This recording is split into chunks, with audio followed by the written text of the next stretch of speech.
This is the story of Andromeda. Andromeda was the beautiful daughter of King Cepheus and Queen Cassiopeia of Ethiopia. Now her mother was very aware of how beautiful they were as a family, and she foolishly went so far as to publicly boast that she was hotter than the Nereids, who were Poseidon's water nymph companions. Poseidon was pissed, so to punish Cassiopeia for her tiny human hubris, he flooded the Ethiopian coast and sent a sea monster named Cetus to wreak havoc. King Cepheus was like, uh-oh, and he went to consult the oracle of Ammon. She said the only way to stop the madness was to sacrifice Andromeda to the sea monster to punish Cassiopeia.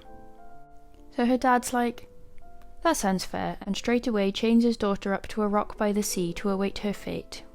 Now, it wasn't looking too good for Andromeda at this point. But as fate would have it, this was all occurring just as Perseus was flying back from beheading Medusa.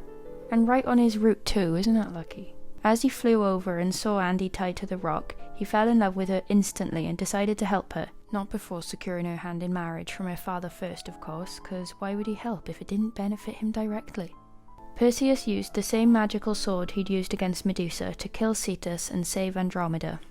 Once Andromeda had been saved, everyone was all happy again, and seemingly no one brought up the fact that her parents had just sacrificed her to a sea monster. So they started to plan the wedding, but uh-oh, Andromeda was already promised to her uncle Phineus, because mythology is gross sometimes. Luckily, this didn't end up causing too much of a stress, because when Phineus kicked up a fuss at the wedding, Perseus just used Medusa's head to turn Phineus and all of his allies into stone. And that was that.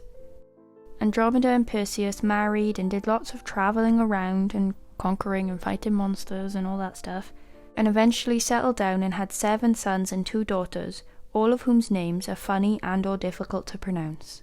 They had many descendants, one of whom was the hero Heracles. Honey, you mean Hunkercles.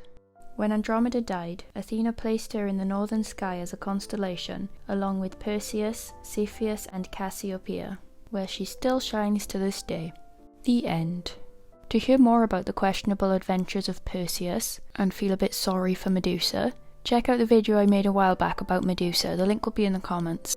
Thank you for watching. For more stuff like this, please visit my YouTube and Instagram, both of which are Haz John Art, because I'm really inventive when it comes to naming my accounts. So the 7 sons' names are Perses, Alcaeus, Helios, Mestor, Sthenelus, Electrion, and Cinyras. The 2 daughters' names are Autochusne and Gogophone.